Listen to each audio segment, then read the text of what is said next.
it's important that you understand those relationships and how they deal with each other. And sometimes doing a project like this, where it requires input from both sides, kind of brings them closer together and allows them to work more closely. Welcome to the Trend Detection Podcast, powered by Siemens. And now your host, Niall Sullivan. Hello, and welcome to the latest episode of the Trend Detection Podcast.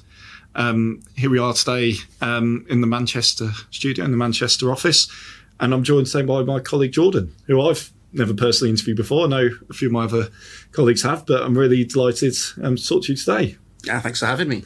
Fantastic. And today we're talking about another really cool topic, and a topic we probably haven't covered in lots of depth. But it's about successful predictive maintenance deployments. And the reason why you're the perfect person to talk to, Jordan, is because you're involved in so many of these. Yeah, for sure. Both good, bad, and ugly, let's say, as well. There's a complete mix, but your experience in that is going to be really great to go through today. Just to start off, I guess it's all about relationships, I guess. Everything starts with relationships, building those relationships early. So when you have a new deployment and a new customer you're speaking to, so where do you start with that? When you haven't met before, and you're sort of laying the groundwork of that. Yeah, well, for sure. I mean, it comes in a couple of stages, right? We need to be talking to the maintenance team, and we need to be talking to the management team.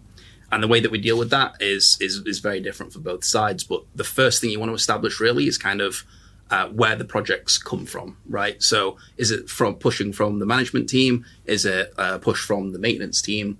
And where do those guys align with each other? Because sometimes, someone in management might just look and say, okay, this seems like a great opportunity. You guys do that. And then the maintenance team will have only just heard about it and be like, whoa, what's going on? And they kind of, you need to explain to them what's happening here. And you're not just, coming in to, take their job or, make their life harder, because that's really, that's not what we're here for. We're here to make things easier for both sides. And sometimes, the maintenance team might have been pushing for something like this so that they can, reduce the amount of time they have to spend monitoring their machines, their assets. And the management team might have just said, that sounds good. And they don't fully understand exactly what it is that we're doing here with Senseye. So it's important to kind of see where each side's aligned, and then make sure that, both of them understand what they can get out of the project, and really, start dispelling some of the preconceived notions they might have of us, which aren't quite true. That's mainly the starting point.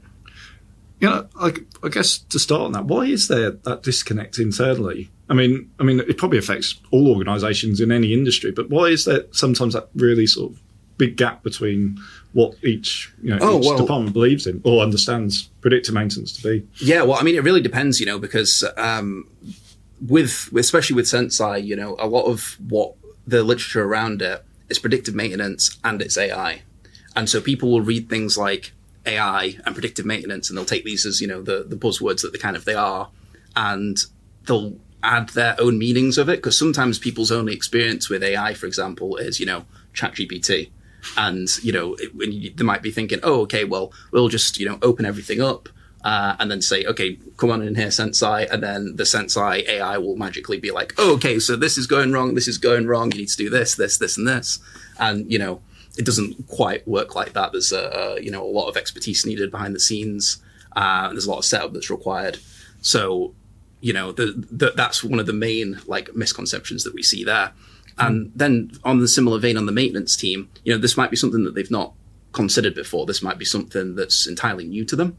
And they might just, work with, say, a planned maintenance cycle. And there might be tons of things going on down there that requires their attention. They might need to be managing other teams, might be in other lines. Sometimes when we talk to customers, you get the impression that everything they need to do is in one hall and it's all side by side.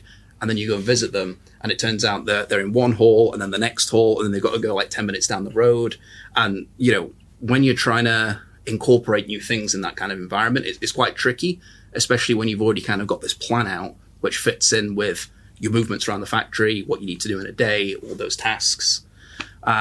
So that can be where that disconnect is on the maintenance side. And that's why it's kind of quite important to make sure that coming into this, both sides are aligned with what it is that they want to get out of it, what we can provide out of the project, and what is required to actually make the project work. Because if you're 3-4 months down the line and then that gets discovered, you kind of run into some problems because all of a sudden people realize, oh, okay, well, this requires more effort. We haven't done this, we haven't done that. These other assets would be better to be onboarded. There's a lot of factors that it's important to make sure we get right at the beginning. Yeah, so it's really about like trying to understand, I guess, some of the really specific operational challenges and goals. Yes. Them as an organisation, so not this pocket of people, not these pocket of people, but sort of collectively and talking to them and trying to understand that right at the start of the project. That's the important part. Yeah, exactly.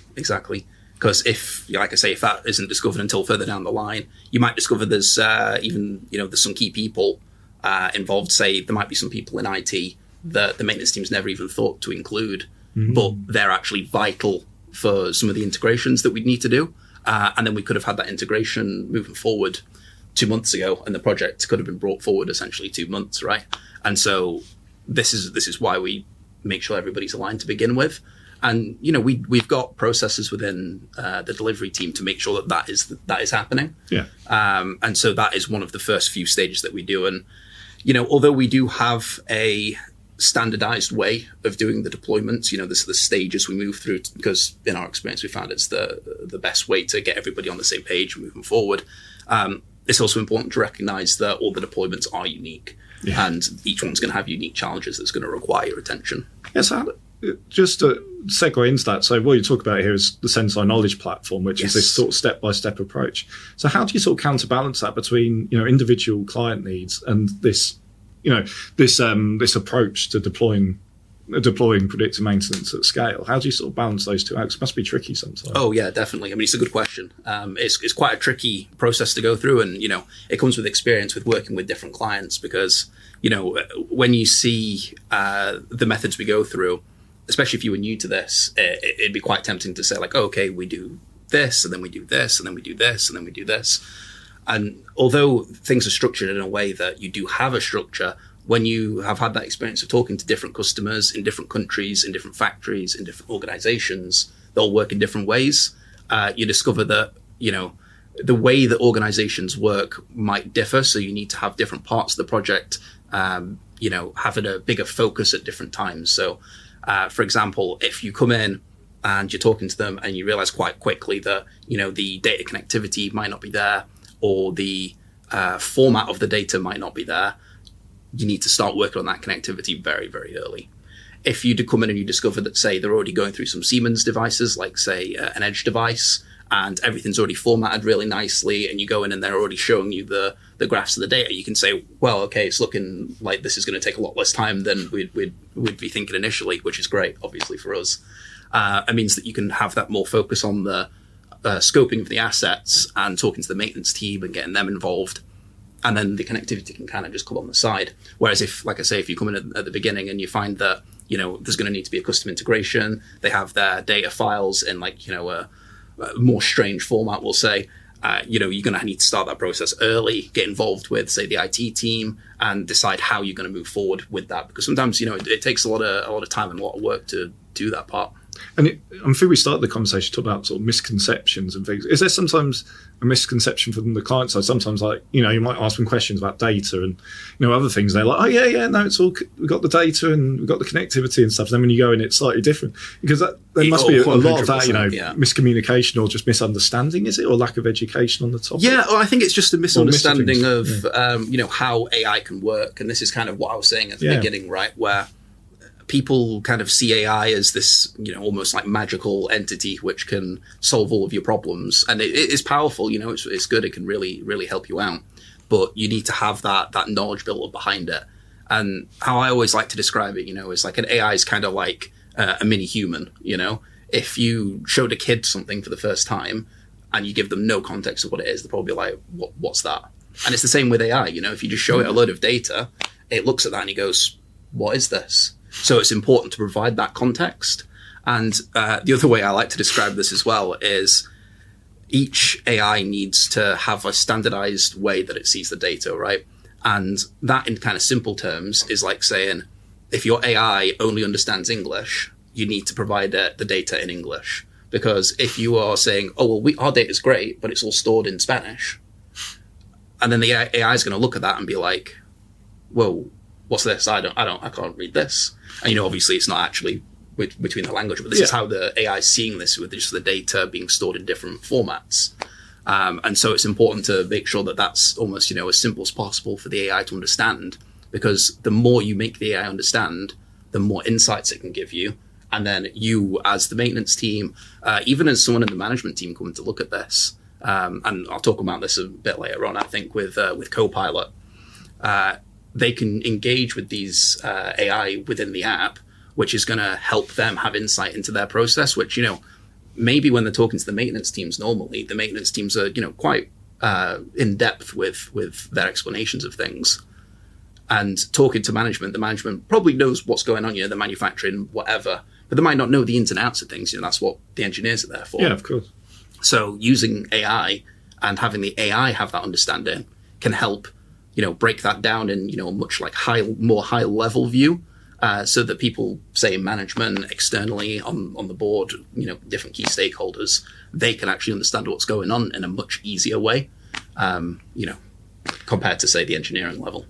And I was just going to comment on, the AI topic as well, because it's this interesting analogy. I've said this on podcasts in the past about how you don't need to understand, like for an iPhone, you don't need to understand the technology underneath. What's happening in the iPhone is just like, it's cool, it works, it does all this cool stuff. But is there often too much of a focus from client side sometimes on, it's AI, how does it work? What what algorithms do you have, and all this kind of, too much focus on that rather than, well, let's think about the the outcomes you want to achieve. Is it hard to shift focus away from the cool AI bit? Yeah, I mean, it's quite a nice selling point, really, because it does get people excited. Yeah, people see it and they're like, okay, yeah, this is kind of the future. I mean, it is a shame sometimes when you've kind of got to almost pull back the curtain. It's like a magic trick. You got to pull back the curtain and show how it works, and it's when you're setting things up and going into that level, it's not quite as glamorous as it is as looking at the iPhone.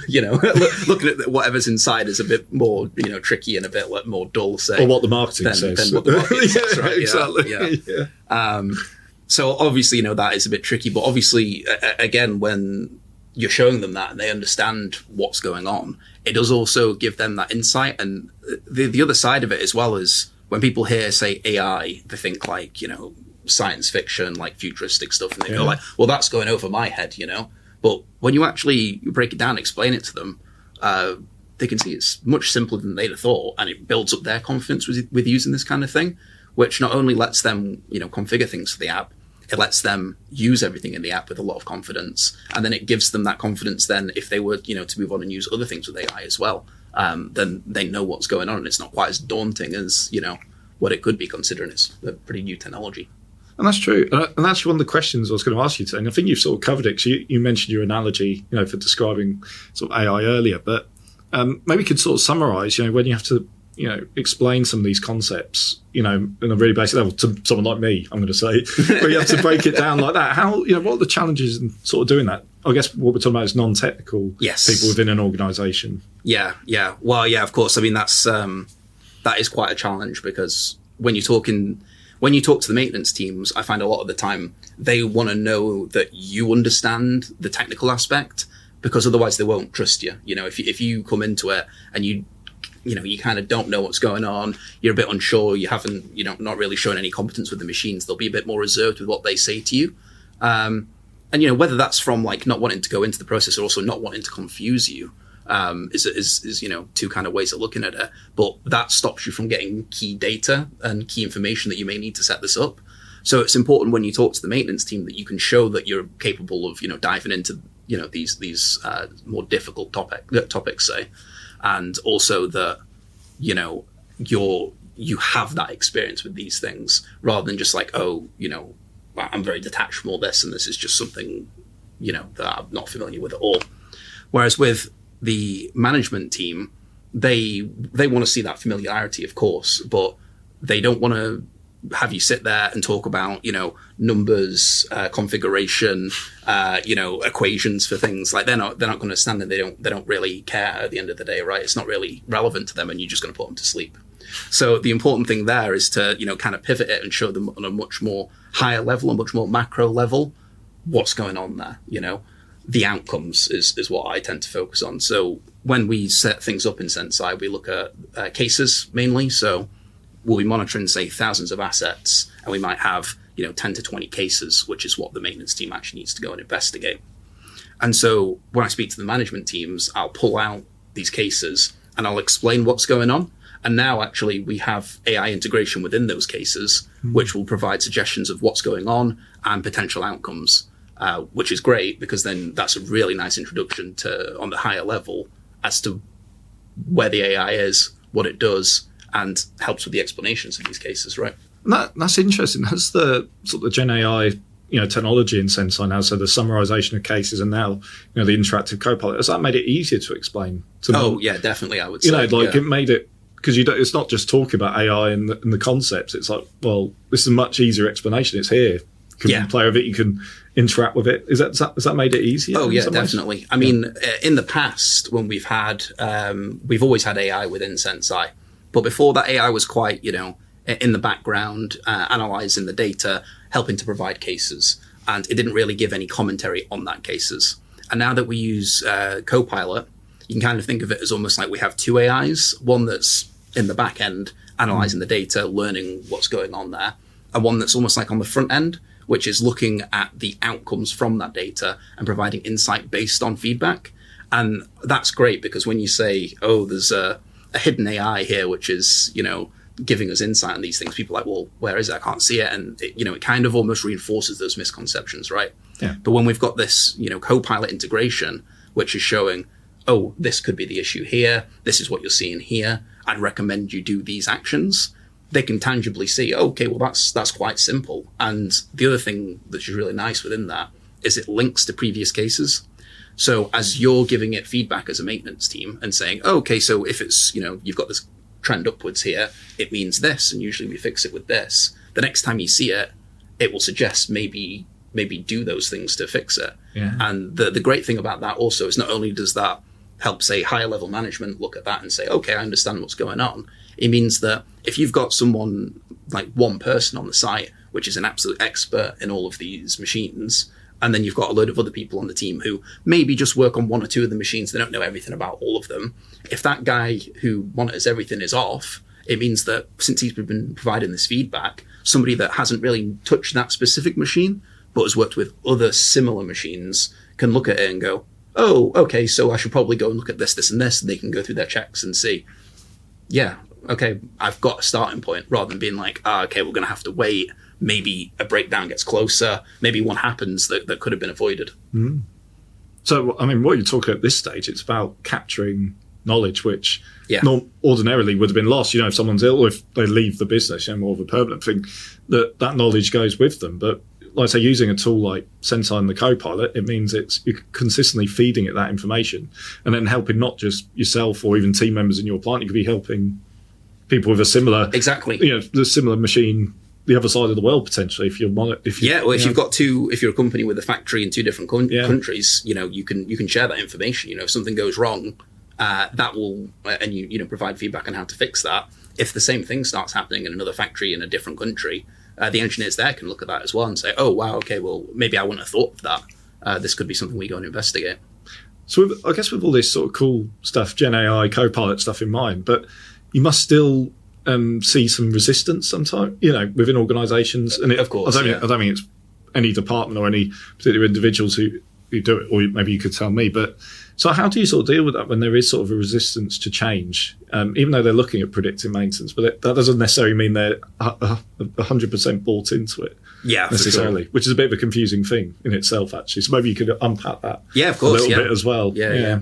So, I mean, things like that can come from, many different causes and can kind of manifest in many different ways.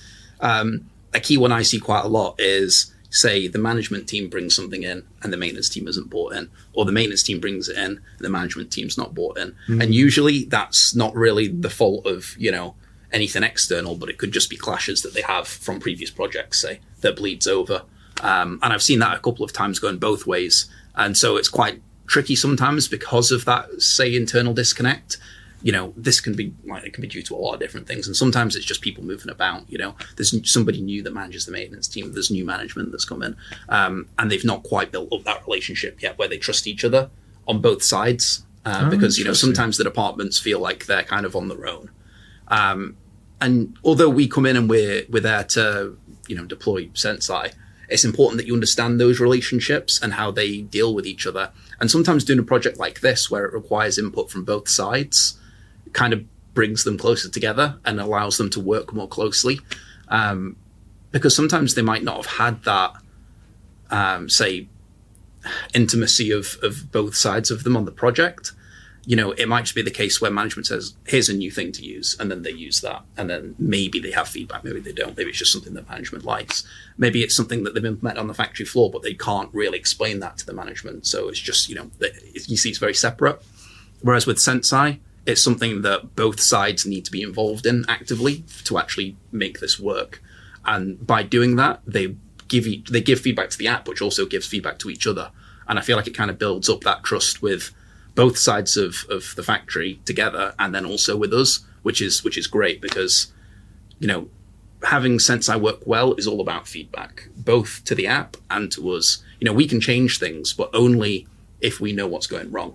Yeah. And this is an interesting point, actually, that maybe I'll jump into a little bit, is what I have experienced a couple of times is maintenance teams not wanting to tell me that something in Senseye isn't good for them. Like it might pick up a detection that, might say there's a detection, and that's not actually a detection. That's just, a normal operating condition. And they might be thinking, oh, well, I don't want to tell them that it doesn't work.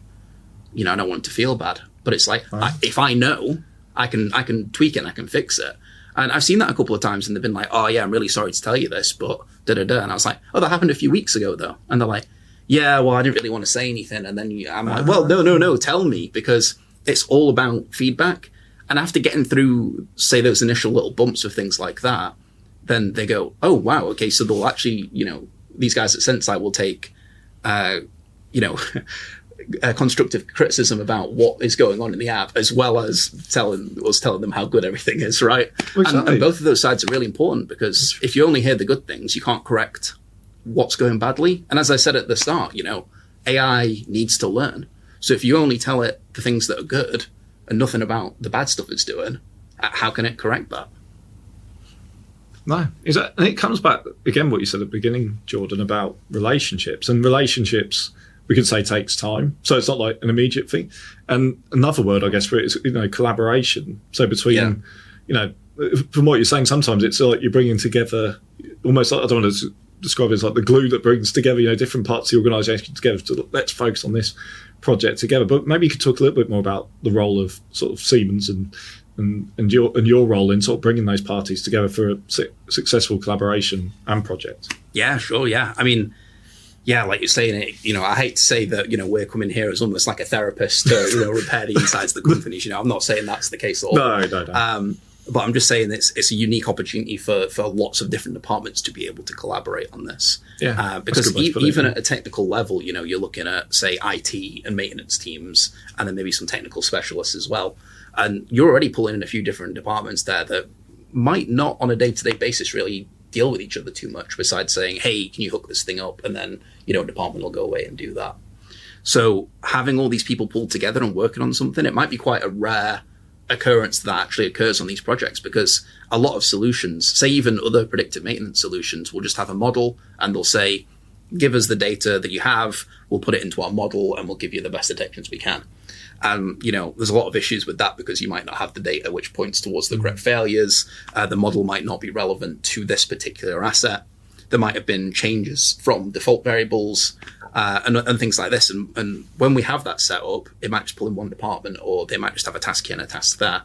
But by bringing everybody in, it kind of starts that collaboration, and then we're involved in the collaboration as well, which makes having the relationship, very important, but also helps to build that relationship, because you're talking to a lot of people and kind of nurturing that environment where people can give that feedback. Because, of course, like I was saying before, if you discover this feedback months down the line in the project, it could have been something that you could have fixed at the beginning, but then now you've got to go back and repair things. So if you get it right to begin with in terms of the relationship, then it doesn't matter if you don't immediately have all the answers, because people will be willing to talk to you and willing to talk you through things that maybe they're not sure about. Yeah, and it's about working together to, I don't know if it sounds cheesy to say, but like working together to find solutions to the problem if you keep them to yourself. But you're right, that sort of thing takes time to nurture and build trust, I guess, naturally, like any relationship like that. I thought it'd be good actually to talk about, client deployments from your perspective. You've done, many, and you're obviously involved in a lot currently, but maybe on both sides of the coin, one that's maybe been a bit more challenging, you face some challenges on there, and maybe another one where, you've seen a lot of success and there's points you can bring out of that. So maybe if we start with like a challenging deployment, like what did you sort of learn from that for like other deployments, even though what you said earlier about them being, not cookie cutter by any means, but there's learnings from others. You can see patterns, which you can take into other deployments. Right? Oh, for sure. I mean, every deployment is challenging in its own way. Yeah, true. But some are more challenging than others. And sometimes, you really do come across. There's always issues that kind of, rear themselves, whether that's, say, connectivity problems, whether that's, collaboration between the departments issues, whether it's data issues, whether it's lack of sensors, whether it's just, like we were saying before, misconceptions about the app, about predictive maintenance, about AI. And sometimes you get projects where all of these issues will raise up at different intervals throughout the project, and you see them all. And I've seen that on one or two projects, which have been a lot more difficult, and they do require a lot more kind of care to navigate those, especially then typically when you have those issues arising. It'll also be projects where you might have less people in the departments, and so there's less time for them to invest in this and understand what's going on. The management might be changing quite a lot, and that kind of alters the scope and people's understanding of what we can and can't do. And they might be concerned about how much time people are spending, but really they have to spend a lot of time at the beginning, and then as they go through the process, the amount of time they spend comes right down, and it will actually save them time. So I've seen a few projects like that, mainly with say automotive projects, but just because there's a lot more, or in my experience anyway, there's a lot more rigidity in how they already work, which means it's quite difficult when they want to branch out, but their expertise is very much in one particular area and is a lot more planned. The maintenance is done on a regular basis. They've been doing this for years, so all of the practices are very ingrained. It's quite hard to branch out from that, especially when, for them, they may feel, say, on the data front, their data is quite mature, but for what you need for a predictive maintenance solution, it might not be mature enough. No. Exactly. So that's kind of the bad side, right? But just to sort of interject on there, so one of the things just to call out from there is about sort of this engagement, because we know, to actually get the deployment up and running takes some time, but how do you keep sort of all the various stakeholders sort of engaged in the project and focused when, of course, predictive maintenance projects probably only one part of their day-to-day. Yes. Clearly, only part of it. Well, they're very busy. No, of course. Lots of stuff going on. So it's challenging in itself, but how do you sort of manage that with the customer? Yeah, so I mean, the main ways we do that is we try and keep everybody engaged at the same time. I mean, not at all times at the same time, but keep them all involved in the project, right? We don't want management teams turning up to weekly meetings where we're talking about technical stuff, because they'll be like, why am I here? This is really boring. I don't understand this. And we don't need to run through every single thing with every single member of the team. We don't need to keep bringing IT into maintenance challenges. We don't need to keep bringing maintenance people into IT challenges. So it's important that we have separate meetings with these different members of the team. We keep them reasonably short so that it's not taking up tons of their time, and we have them at more appropriate intervals. So, for example, with maintenance teams, we tend to speak to them about once a week, because they like to see that there's progress happening there. And it means that I can demo what's already in the app, with the potential of where we're going, what the scope is for, say, the next 2-3 weeks, and what we need from them. And then they can schedule that in. And then from the management side, we usually have a steering meeting every month, where we can say on a much bigger basis, since the last time we'd seen you, this is where we were at, and now this is where we're at. And at the beginning of the projects, what we tend to do as well is show them a demo of almost like a fully completed massive organization, and it's like this is what you could have, right? And so it's really nice, I think, for them to see when we first start out, they just have a blank slate. And then as it goes through, you start to see the assets appearing and the data appearing, and then they start to be configured, and then you see some AI feedback. And all of this is, kind of a moving process. And with those monthly meetings, it's been enough time between there that they can actually see the tangible difference, which I think is great, and it helps keep them invested in the project. Yeah. I mean, again, it overlaps with some of the things we talked about before, which is sort of different stakeholders require different, information points, different check-in points. It's not like one size fits all the same information for everyone. It's thinking very carefully about, your involvement's crucial, but it might not be as hands-on as, the maintenance teams or reliability engineers, for example, as well. And it's just going through these you don't, unless you really want to be, of course. Yeah. I mean, if they want to be in every meeting, they can, but they usually regret that decision quite quickly, I find. Yeah. If you're like me, reducing meetings is only a good thing, actually. But if we go to the other side of the coin, so where we've seen success and, in terms of the deployment process, and you've got that buy-in and everyone's, closely collaborating and, of course, seen success. So, mate, I think you've got an example you'd like to sort of share, Jordan. Yeah, definitely. Yeah. I mean, obviously, I much prefer talking about these times when things go great because it means that my life's a lot easier. Yeah. But, of course, there's always challenges that come along with that. And there was a pharmaceutical company that we worked with last year who they were great in terms of their management. They were bought in and they knew what was going on. They'd actually, I think one of the key factors of success here is they actually tried their own predictive maintenance solution after reading about it and realized how hard that was to do on an individual basis. And so they already knew a lot of the challenges. They'd kind of already figured out a lot of the misconceptions. So when we came in and kind of told them this, they were like, oh, okay, good. This aligns with what we think, which was amazing. It's quite rare to see that considering how new the technology is. So after having that discussion with them, we saw how mature it was from a management side. And then we talked with the maintenance team and they were really up for doing this, because they had assets which were pretty, difficult to maintain. And what I mean by difficult there is there was only certain intervals in which they could do maintenance. So typically the maintenance was planned and they'd have to go in at a set day, do maintenance on everything, because if anything went wrong between the maintenance times, they can't go in. Otherwise they stop the process and they're wasting, batches of their product, which, tons of wasted time, tons of wasted money. And in pharmaceutical industries, that can be, hundreds of thousands. So they really would have liked a better way to focus on particular assets. And what Senseye let them do is see what assets they would need to do maintenance on as that maintenance window approached. So they could make a plan with it 1-2 weeks beforehand and say, okay, let's focus on this one, and this one.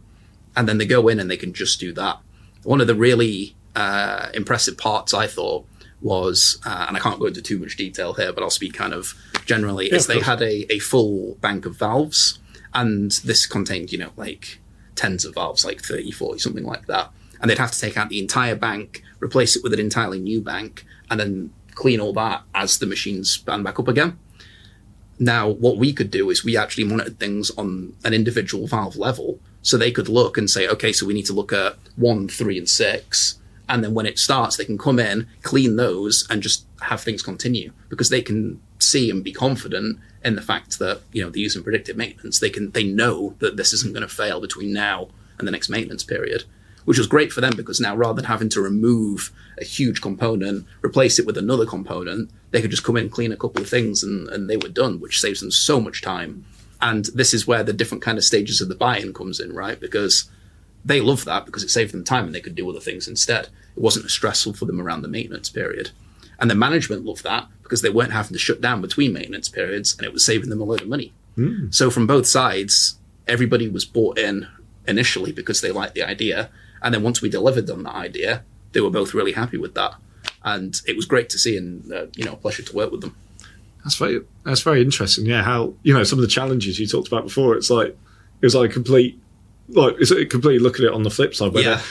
I mean, that importance of having experience before, of try.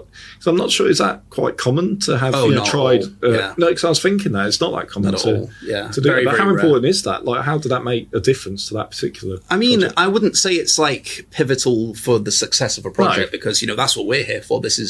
we're very aware that a lot of the times this is the first time companies have used predictive maintenance or AI in their process, because it's all, very new technology. But if they have had these forays before into doing this, it's an amazing asset to the entire project, because they've already come across 90% of the hurdles that we usually face on these projects. And not only have they come across them, they've tried to fix them themselves and realized just how hard that is, especially when, your company is about, manufacturing something. You'd need a whole department at least to start putting something like a predictive maintenance solution together over multiple years. Yeah. It takes a long time. Senseye's been going for quite a while now, and, we're still updating the app. We're still adding features, and there's lots of new things that are coming along with that. And not only do you have the feature side, you've got the knowledge side that, everybody in the team has from all of these previous deployments, which is just something that is, it's impossible to get if you're trying to do that yourself as a side project to what you do officially. No, exactly. And then usually the other key factor of that is scale, isn't it? So you might be able to monitor, some assets to a point, but then there'll be a point where, it might be working, but it's like, actually, can it work? Yeah, you might be able to hook it up on one asset in your plan. One asset, you're but right. Yeah. Do you want to hook that up on multiple assets, or across a few departments, or across a few factories, or across a few countries? Like, as soon as you start trying to do this at any kind of scale, it rapidly becomes very difficult. Yeah, and that's exactly what, and a part of predictive maintenance that's often, because we talked, unplanned downtime, maintenance seems more productive, but that key element that's, especially with the co-pilots and Gen AI, this knowledge sharing, capturing knowledge, sharing knowledge. And I mean, that feeds into all that other stuff, but that's almost like an emerging, I think I've spoken to one of our colleagues, Tom, about this on the podcast, about thinking beyond some of the typical sort of outcomes. He talked about like health and safety as like he spoke to a customer about health and safety. I mean, that's priceless, obviously. I mean, that's above everything, but is that another thing? Like you're trying to, customers think beyond maybe just downtime. Because downtime is important, but do you see what I mean? It's important to think beyond downtime. Well, I think 100%. And one of the great things that we are developing at the moment with Senseye is our knowledge tab, which feeds into the Copilot AI to help provide that insight. And so, before we're very data driven, and you look at the data to look at those outcomes. But like you were saying with, say, health and safety, there's a lot of macro things that go into these process, which is hard to capture through data. And with the knowledge tab and the fact that Copilot can access that, it means that you can upload documents related to all these different things, and it can help provide insight on that. If you were looking at doing some, say, process change, which was going to affect the data, previously you'd just be looking at that from a data perspective. But now, if you included, say, information about the health and safety, you could say, what are the health and safety implications? And Copilot would be able to help give you that insight based on what it knows and based on the knowledge you've given it. And it will give you some, actionable outcomes from that. Yeah, I guess, because with the knowledge tab being released soon, I think. But it's like uploading like health and safety manuals, for example, and you want to ask a question, it'll, reference that. Very quick and give you a very quick answer. So you have to look for a dusty. Well, it's a bit old-fashioned to have a physical manual. Maybe you do. Yeah. If you don't, it's in another department as well across the hall. Oh, exactly. But yeah, I think so. We're coming towards the end, Jordan. I always say this on the podcast, but it does fly by. Chatting about this is really fascinating stuff. But I guess just to finish, we tend to sort of finish on this sort of note about, if someone's thinking about deploying sort of predictive maintenance technology in their organisation before, while they're shortlisting people, what should they think about in terms of the deployment side? Because obviously that's the part you're focused on. What do they need to consider to have in their minds in order for a successful deployment? Well, I'd say, we are here to help with a lot of that. So we'll be able to help give a lot of insight into these things. So don't think, from what I was saying before, that you need to have an intimate knowledge of everything that's going on with predictive maintenance. The main thing that, we'd love to see coming into a project is a good level of data maturity, so that things are actually captured in a time series format, which has the capacity to be manipulated into our format and then sent. Because the connectivity, got to say, is one of the hardest parts. And it's something that people quite neglect because, even as I said at the beginning, you've got maintenance teams and management, but sometimes the maintenance teams aren't the ones keeping an eye on the data. It's an IT team, which people might not think to bring in a predictive maintenance deployment. It's like if you're doing planned maintenance as a maintenance team, you don't necessarily bring in IT. And so that kind of thought process gets extended to predictive maintenance, and then you're almost missing a key component. So making sure that you have that collaboration and at least the capacity to make those changes there goes a long way in making sure that these deployments go well. Because misconceptions, we can talk through that, explaining how things work, good ways to analyze data, working with AI. This is all stuff that comes along with the project. But fixing, say, inherent connectivity problems, that's a lot harder. And as I mentioned before, you've got to jump on that fast if you do see that is something that's going on. So if the data maturity is there, in my opinion, there's no reason not to start a predictive maintenance project. Exactly. And what a nice way to finish, I think, on a nice positive note. So thank you so much again for joining us, Jordan. Yeah, no problem. My pleasure. We'll invite you back again, hopefully in this lovely studio 100%. In Manchester or online, as it may be. But no, thank you again for your time. Yeah, no problem. Thanks for taking having me. part. And thank you to everyone watching and listening at home or wherever you are. And see you on the next episode. Thank you very much. Please like and subscribe on all major podcast channels and find out more about Senseye Predictive Maintenance at Siemens.com.